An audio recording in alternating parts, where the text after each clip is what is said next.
ईर्ष्या का फल। बेताल ने विक्रमादित्य को नई कहानी सुनानी शुरू कर दी। चित्रकूट में राजा उग्रसेन का शासन था। उनके पास एक चतुर तोता था। राजा ने तोते से पूछा, मित्र, तुम्हारी नजर में मेरे लिए उपयुक्त वधु कौन होगी? तोते ने उत्तर दिया, वैशाली की राजकुमारी आपके लिए उपयुक्त वधु होगी। उसका नाम माधवी है। वह वहां की सभी कन्याओं में सबसे अधिक सुंदर है। राजा ने तुरंत वैशाली के राजा को विवाह का प्रस्ताव भिजवाया, जिसे राजा ने शहर स्वीकार कर लिया।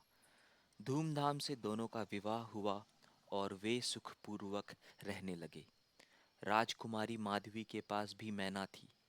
माधवी और उग्रसेन के विवाह के बाद वह मैना भी चित्रकूट आ गई और तोता मैना की दोस्ती हो गई।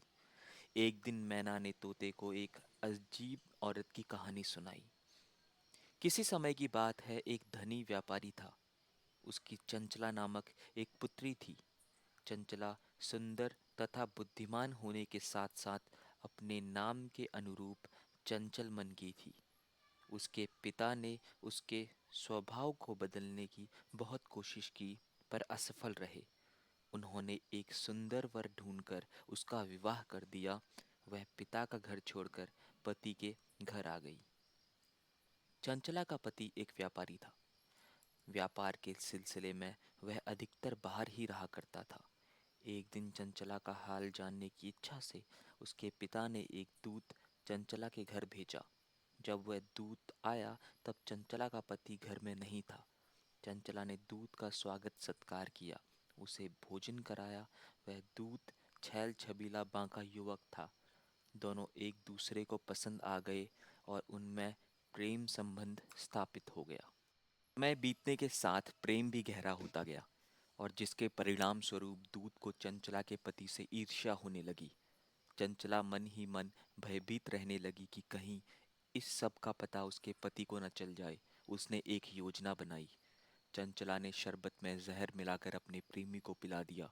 बिना किसी शंका के उसने शरबत पी लिया और तुरंत उसकी मृत्यु हो गई। चंचला ने उसके मृत शरीर को घसीटकर एक अंधेरे कोने में छुपा दिया। पति घर लौटा पर उसे कुछ भी आभास नहीं हुआ। भोजन करते समय चंचला चिल्लाई, मदद, मदद, हत्या, हत्या। अड़ोसी पड़ोसी शोर सुनकर उसके घर इकट्ठे हो गए। उन्होंने मृत दूत को देखा और सिपाहियों को खबर कर दी। उसके पति की पेशी राजा के सामने हुई। उस राज्य में हत्या के लिए मृत्युदंड ही मिलता था। जब चंचला के पति को फांसी के लिए लिया जा रहा था, तभी एक चोर वहां आया और राजा का अभिवादन कर बोला, महाराज, मैं एक चोर हूँ। जिस रात हत्या हुई मैं चोरी के इरादे से मौके के इंतजार में अंदर छिपा हुआ था।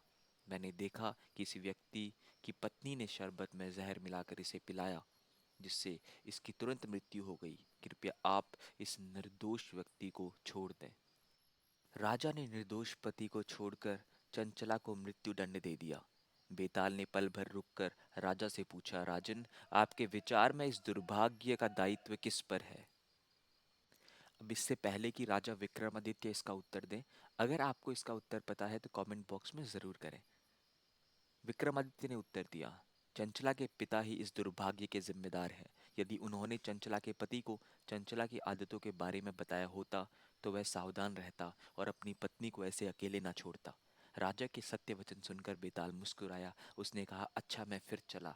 यह कहता हुआ वह उड़कर पीपल के पेड़ की ओर चला गया।